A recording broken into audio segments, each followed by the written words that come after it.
Il y a 2 semaines, nous avons procédé en ces lieux à la consécration de diacres et d'anciens. Parmi les anciens, il y avait 2 femmes. Ça n'a pas fait de problème et nous nous en réjouissons. Il n'en a pas toujours été ainsi. J'en parle en connaissance de cause car j'ai été membre de la première commission qui a été mise en place par la conférence générale pour examiner ce sujet et les débats étaient assez violents. Rassurez-vous, je n'entamerai pas ce débat ce matin. La prédication n'est pas pour moi le lieu adéquat pour étaler ces états d'âme. J'ai confiance dans l'avenir de mon Église et je laisse au Seigneur le soin de la bâtir comme il l'a promis et je me réjouis du chemin parcouru. Il a fallu à l'Église 16 siècles pour redécouvrir la justification par la foi, 18 siècles pour abandonner l'esclavage et 20 siècles pour prendre conscience de la ségrégation dont les femmes étaient l'objet dans l'Église. Vous voyez que le temps de l'Église est plus long que le temps de l'homme. Si la conviction vous manque, je vais examiner avec vous 3 textes bibliques avant de mettre en scène le personnage dont nous avons lu l'histoire ce matin. À la fin de son épître aux Romains, l'apôtre Paul salue un certain nombre de personnes. Dans l'Épître aux Romains, au chapitre 16, verset 7. « Saluez Andronikos et Junias, qui sont de ma parenté et qui sont aussi mes compagnons de captivité. Ils sont très estimés parmi les apôtres, ils étaient même dans le Christ avant moi. » Nous apprenons par ces propos que Paul avait des parents qui ont accepté Jésus comme sauveur. Avant lui, Andronikos et Junias. Ils apparaissent dans la version seconde comme étant des noms masculins. Mais le texte grec ne fait pas allusion à Junias, mais à Junia, qui est un nom féminin. Certains manuscrits anciens l'ont même remplacé par Julia. Le nom de Junia avait cours chez les Romains et il était porté par des femmes. Nous aurions donc ici le nom d'un homme, Andronikos, et d'une femme nommée Junia. Quelle importance cela a-t-il ? Eh bien, il faut lire la suite de la phrase « Ils sont très estimés parmi les apôtres ». Alors, on peut comprendre la préposition « parmi » de 2 façons. Les apôtres les estiment beaucoup. Dans ce cadre, Andronikos et Junias ne font pas partie des apôtres, mais ils sont très estimés par eux. Mais on peut comprendre le mot grec, traduit par « parmi » d'une autre façon. Littéralement, il est dit « ils sont estimés dans les apôtres ».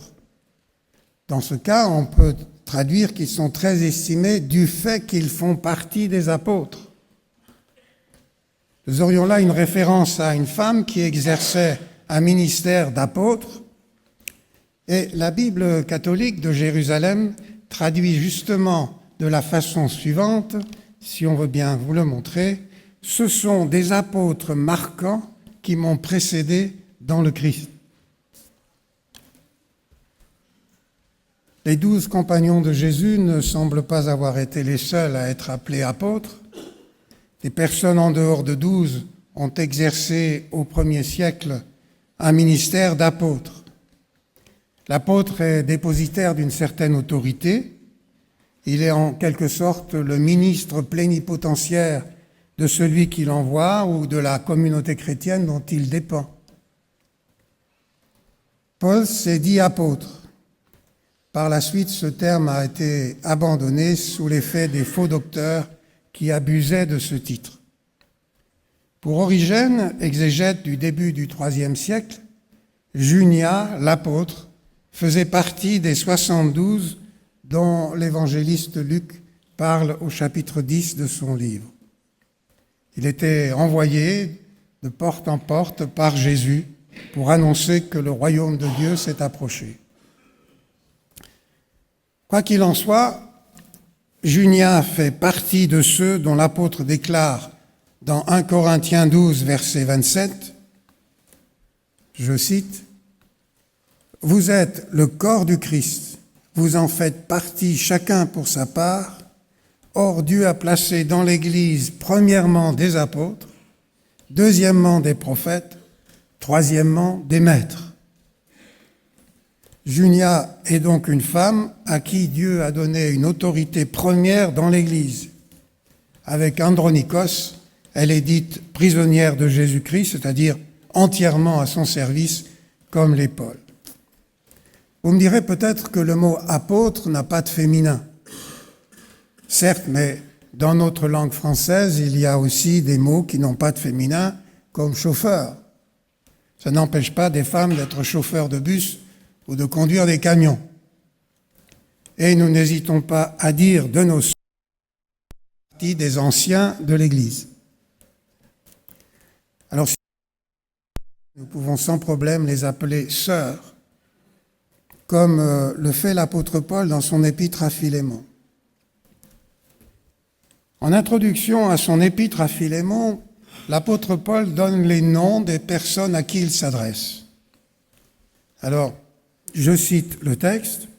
« Paul, prisonnier de Jésus-Christ, et le frère Timothée, à Philémon, notre bien-aimé, à Appia, notre sœur, à Archippe, notre compagnon d'armes. » Les commentateurs de l'épître à Philémon s'interrogent sur l'identité de cette Appia.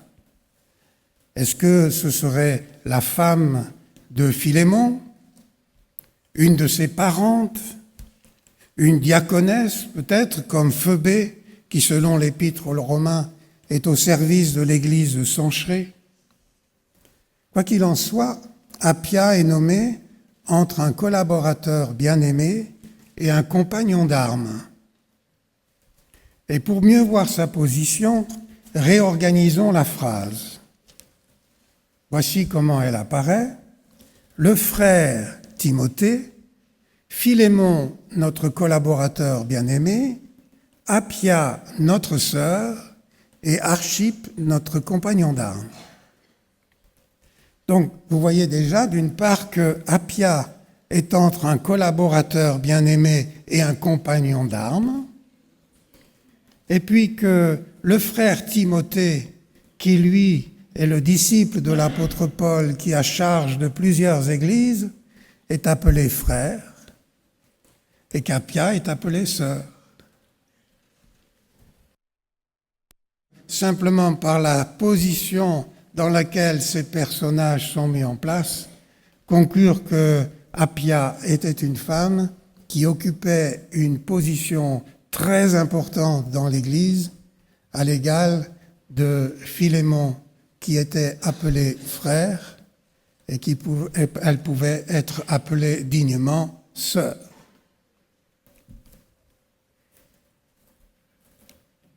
De plus, dans ses épîtres à Timothée, Paul rappelle à Timothée qu'il est un homme de Dieu. Ce titre est donné dans l'Ancien Testament à Moïse, à des prophètes. Timothée était en charge de plusieurs églises. Pourrions-nous dire que, dans ce cadre, Appia était une femme de Dieu, une apôtre comme Junia au service d'une église ou comme Phoebé à Sancheré. Des femmes peuvent donc exercer dans l'église un ministère prophétique. On ne l'apprend pas à des adventistes qui connaissent Ellen White, et apostolique, et pas seulement, comme nous allons le voir au travers de cette histoire qui nous a été lue de la femme d'un fou. Pour savoir ce que pouvait être une femme de Dieu, je me suis tourné vers l'Ancien Testament, où nombre de femmes occupent de hautes responsabilités. Certaines sont même devenues reines. Mais le fait d'être reine n'a pas fait d'elles les femmes de Dieu. Je pense à Athalie qui a tué presque toute sa famille pour pouvoir régner, ou à Jézabel dont la violence et la fourberie ont fait la réputation. La femme dont je veux vous parler se nomme Abigaïl et son histoire nous a été lue tout à l'heure dans 1 Samuel 25. Alors cette histoire, c'est un vrai thriller, une histoire digne d'un roman policier. Elle commence par un mort et elle finit par un mort. Et entre les deux, il y a un crime qui risque d'être commis. Il y a dans cette histoire 3 fous. C'est vraiment une histoire de fous. Et au cœur de cette histoire de fous, il y a une femme qui apparaît comme étant la seule femme qui va exercer un ministère prophétique. Le récit commence en effet par la mention de la mort du prophète Samuel. 1 Samuel 25, verset 1. Samuel mourut. Tout Israël s'étant assemblé, le pleura et on l'enterra. Samuel est mort. Samuel, le prophète Samuel, est un grand personnage qui est intervenu plusieurs reprises dans l'histoire lorsque le personnage auquel il devait intervenir avait déjà commis un crime, déjà mal agi. Donc Samuel, le grand prophète, intervient après coup. Et on verra ici que, à la différence de Samuel qui est mort, Abigaïl, elle exerce avant que le mal soit accompli. Le guide donc des rois et le secours d'Israël s'est éteint. L'avenir du peuple dépend maintenant du roi Saül, qui est en fonction, et de David, qui est destiné à lui succéder. L'avenir d'Israël dépend d'un vieux qui est atteint par la folie et d'un jeune qui est emporté par sa fougue et se fait connaître par ses faits d'armes. C'est une histoire de fous qui s'en prennent à David. Saül est le mari d'Abigaïl. David est en fuite, car Saül veut le tuer. L'histoire qui précède, c'est une histoire d'une fameuse caverne dans laquelle David a dû se cacher, où Saül est entré et David aurait pu le tuer. David est donc un fuyard. Il se construit une notoriété en protégeant les populations des pillards, toujours actifs dans cette région troublée. Ces pillards sortaient de nulle part, tuaient tout le monde, s'emparaient des biens et se sauvaient. Fuyant la folie meurtrière du roi Saül, David et sa troupe dépendaient pour leur existence de la générosité des personnes qu'ils protégeaient. Et parmi ces personnes, il y a un très riche propriétaire nommé Nabal et sa femme Abigaïl. Cet homme avait d'immenses troupeaux. Il était connu pour l'importance de ses biens. 3000 moutons et 1000 chèvres. Imaginez tout le terrain dont il devait être propriétaire, rien que pour nourrir tous ces animaux. Il devait avoir aussi beaucoup de serviteurs pour s'en occuper. Abigaïl, dans ce récit, est décrite en premier. Elle est à la fois une femme de bon sens et très belle, ce qui ne gâche rien. Le mari se nomme Nabal, probablement un surnom qui lui a été donné par le narrateur, car il veut dire fou. Pourquoi fou? Parce que c'est la période de la tonte des brebis. Nabal est en train de faire la fête. David lui a envoyé quelques-uns de ses compagnons pour lui demander un peu de nourriture, partager une partie du festin avec lui. Or, Nabal a renvoyé avec mépris les envoyés de David. Nabal sait qui est David. Il sait que Saül est à la poursuite de David. Il l'appelle fils de Jessé, ce fils de Jessé. Or, Jessé, le père de David, est lui aussi menacé de mort. Et David a dû confier ses parents au roi de Moab. Nabal considère donc David comme un simple fuyard qui a peur de son maître et se cache. Quand les envoyés de David font rapport à David de ce qui se passe, David est fou de colère. Il enrage. Et il arme ses compagnons.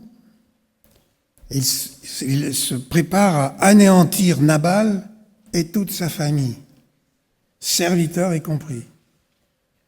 400 hommes partent à l'attaque. Ils vont faire un massacre. Un des serviteurs de Nabal a compris le tragique de la situation. Il se précipite auprès d'Abigaïl. Il sait qu'elle va l'écouter, car, dit-il, Nabal, lui, c'est un homme sans morale, impossible de lui parler. Abigaïl est une femme ouverte, disponible, à l'écoute de ses serviteurs. Ils ont confiance en elle. Prompte à agir, elle fait charger des ânes de nourriture. Vous avez entendu tout le détail. Ce sont des quantités importantes de raisins, de viande. Et elle se précipite au-devant de David.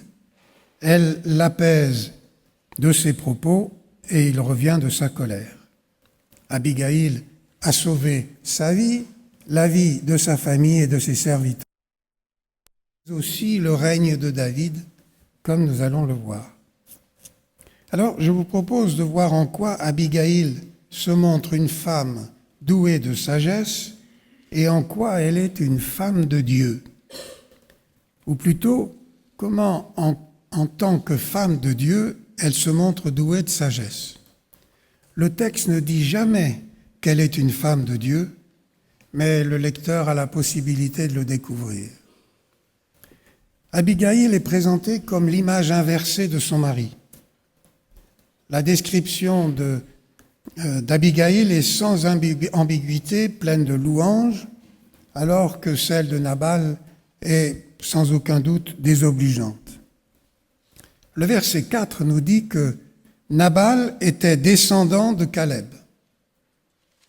Alors Caleb, c'était l'associé de Josué qui a été envoyé comme espion en Israël, serviteur de Moïse, et Caleb s'est montré un homme d'une foi extraordinaire. Il a encouragé le peuple à entrer dans le pays de Canaan, malgré les géants qui l'habitaient. Abigaïl, elle, n'a pas d'ancêtre. En tout cas, il n'en est rien dit. Son ascendance n'est pas indiquée.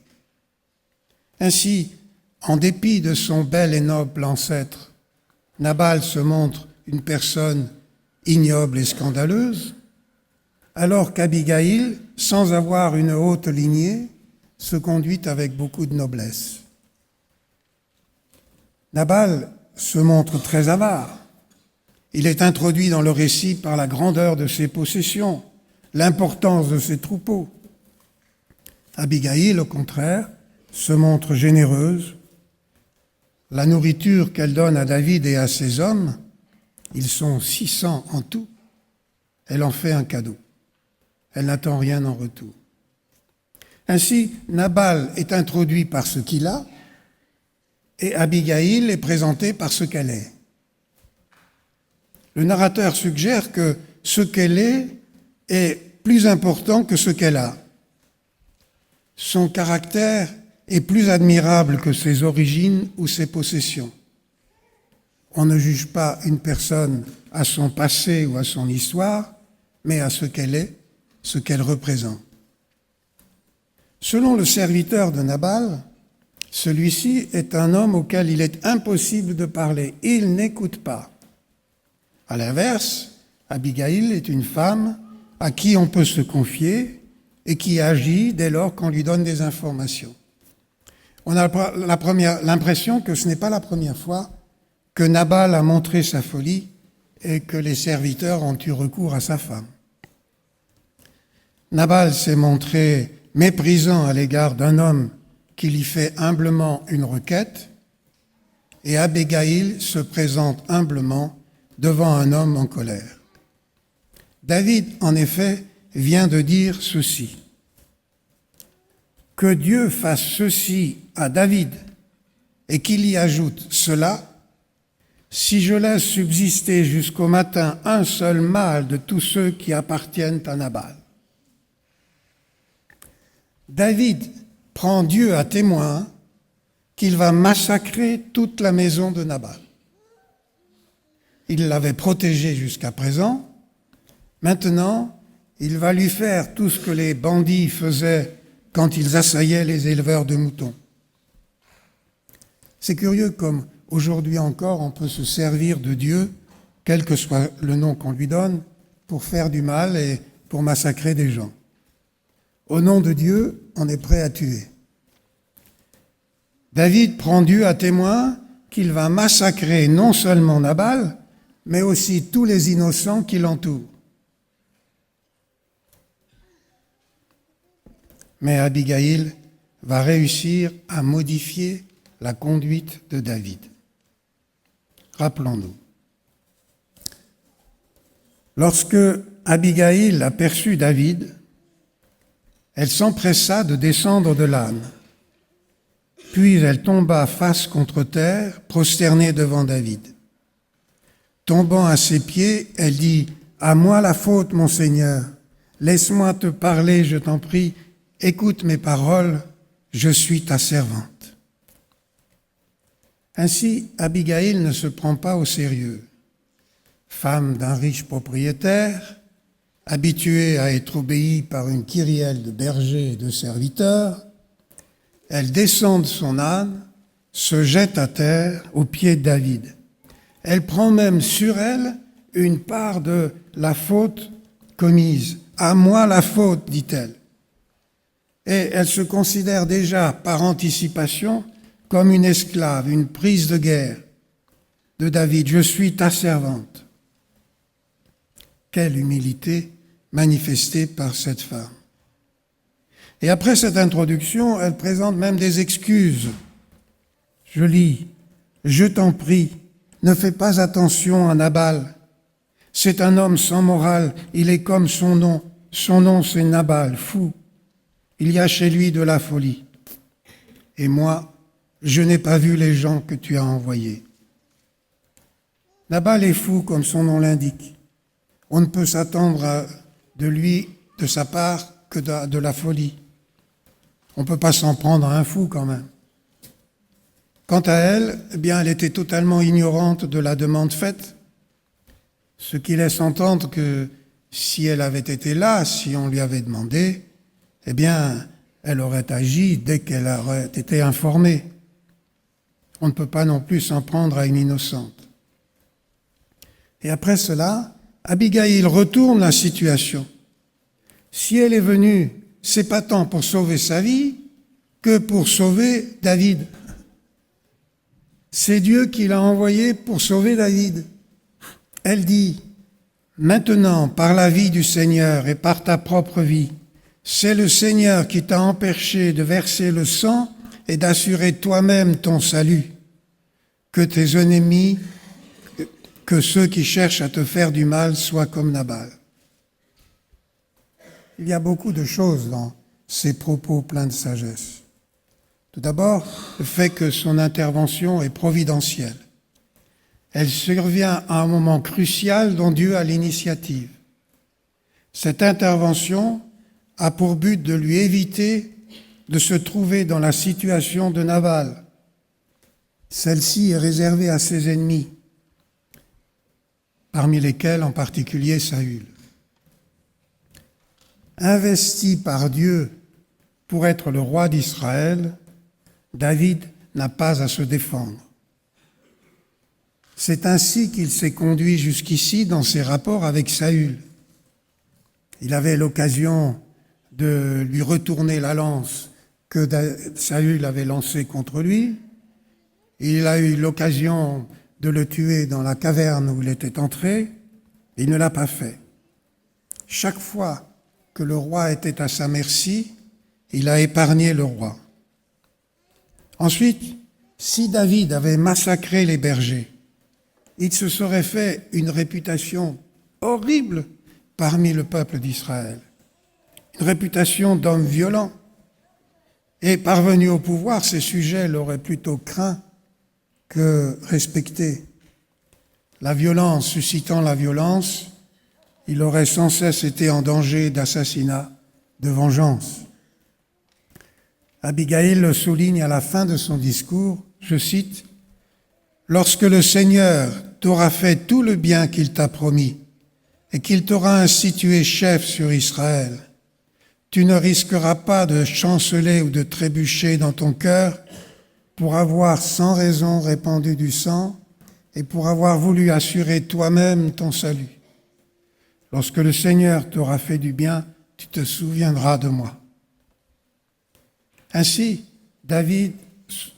Abigail invite David à se souvenir de sa vocation à la royauté et de se conduire avec la dignité qu'elle comporte.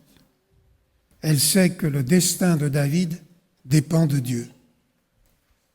Il y aurait bien des choses à relever encore dans ces propos et je vous invite à relire avec attention l'ensemble de ce chapitre qui se termine d'ailleurs par un mort, c'est la mort de Nabal. Mais j'en viens à ma question du début. Si cette femme montre de grandes qualités personnelles, belle, humble, noble, généreuse, ce n'est ni sa grande beauté, ni sa grande sagesse qui en font une femme de Dieu. Pour le découvrir, il faut se référer au rédacteur qui a subtilement indiqué dans le texte qu'elle est une femme de Dieu. En effet, lorsque David se met en colère et prend Dieu à témoin de cette colère, il utilise un terme assez général, Elohim, Dieu, un terme qui peut s'appliquer à tous les dieux.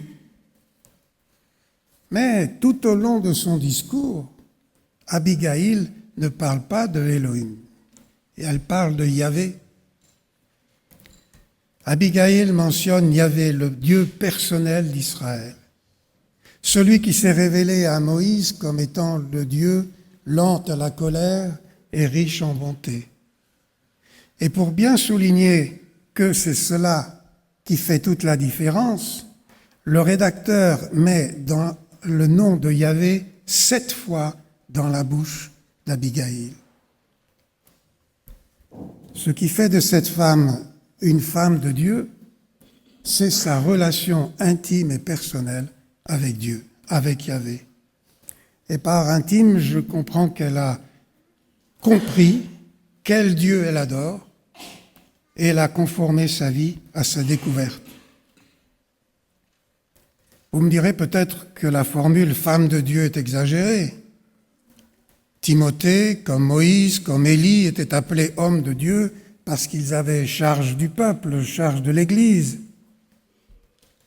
Qu'est-ce qui permet d'employer la formule « femme de Dieu » pour une femme qui, comme Abigail, n'a pas eu charge prophétique ou apostolique? Peut-on avoir dans l'Église des femmes qui occupent des fonctions au même titre que Timothée, homme de Dieu? Bien, demandons l'avis de Paul. Lorsque Paul parle de Timothée et lui dit qu'il est un homme de Dieu, il n'emploie pas le mot grec spécifique pour désigner les hommes.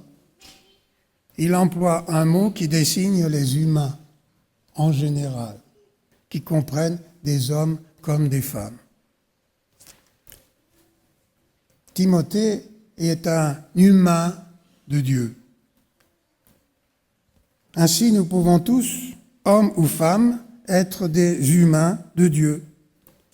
Il ne faut pour cela qu'entretenir une relation personnelle, profonde, intime avec Dieu, comme Abigail l'a fait. Dieu peut nous employer dans l'Église et dans le monde pour exercer un ministère apostolique ou prophétique, comme Abigail qui a remplacé dans cette circonstance le prophète Samuel qui était mort. Comme le dit encore Paul dans son épître aux Corinthiens, c'est le Saint-Esprit qui accorde ses dons à qui il veut. Ce n'est pas à nous de déterminer que seul un homme peut être un humain de Dieu. Mais il y a plus, car si Dieu appelle aussi bien des hommes que des femmes à le servir, il n'est pas nécessaire d'avoir une charge dans l'Église pour être un homme de Dieu ou une femme de Dieu.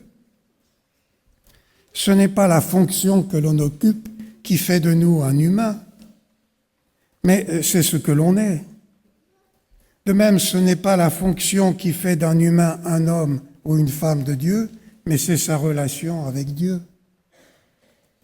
Comme Abigail qui savait que Yahvé était un Dieu miséricordieux, compatissant, lent à la colère, plein de miséricorde. Et elle a su empêcher David de faire un massacre. Revenons à ce que Paul recommande à Timothée. Première épître à Timothée, chapitre 1, versets 6 à 12. Quant à toi, homme de Dieu, poursuis la justice, la piété, la foi, l'amour, la persévérance, la douceur. Mène le beau combat de la foi, saisis la vie éternelle à laquelle tu as été appelé et pour laquelle tu as fait le bel acte de reconnaissance devant beaucoup de témoins. Voilà ce que nous devons rechercher pour être des représentants de Dieu. Rechercher la justice, la piété, la foi, l'amour, la persévérance, la douceur, mener le bon combat de la foi. Dieu veut nous équiper pour toute bonne œuvre. C'est la raison pour laquelle, par Jésus, Dieu veut nous accorder son Saint-Esprit. Il est prêt à le donner à quiconque le lui demande. Chacun d'entre nous peut être rempli du Saint-Esprit. Un ministère particulier peut être associé à ce don, que nous soyons hommes ou femmes. Nous pouvons être des apôtres, comme Apollos ou Junia, des frères, comme Timothée, ou des sœurs, comme Appia. Et dans le cadre du sacerdoce universel que nous confessons, c'est-à-dire dans le cadre qui nous est recommandé à tous, qui nous est confié à chacun d'être des médiateurs du Christ auprès de ceux qui nous entourent, nous pouvons tous être des femmes et des hommes de Dieu comme Timothée ou Abigail. Si donc Dieu désire accorder son esprit à tous et à toutes, et que son esprit distribue ses dons à qui il veut, chacun de nous peut être appelé à un ministère particulier. La consécration n'est que la reconnaissance par l'Église de l'ampleur de la tâche et du besoin du secours de Jésus pour l'accomplir. Car Jésus l'a bien dit, « Celui qui demeure en moi et en qui je demeure porte beaucoup de fruits, car sans moi, vous ne pouvez rien faire. » Voici comment nous pouvons devenir, nous aussi, des hommes et des femmes de Dieu, occuper un ministère dans le monde ou dans l'Église, en hommes et en femmes de Dieu, en ayant avec Jésus une relation intime et personnelle, comme Abigail avait une relation intime et personnelle avec Yahvé, son Dieu. Puissions-nous rechercher cette intimité pour être tous des prophètes, des apôtres de la justice, des hommes ou des femmes de Dieu, des frères ou des sœurs, quel que soit le ministère que Dieu nous a confié, quelle que soit la place que nous occupons dans l'Église ou dans le monde. Amen.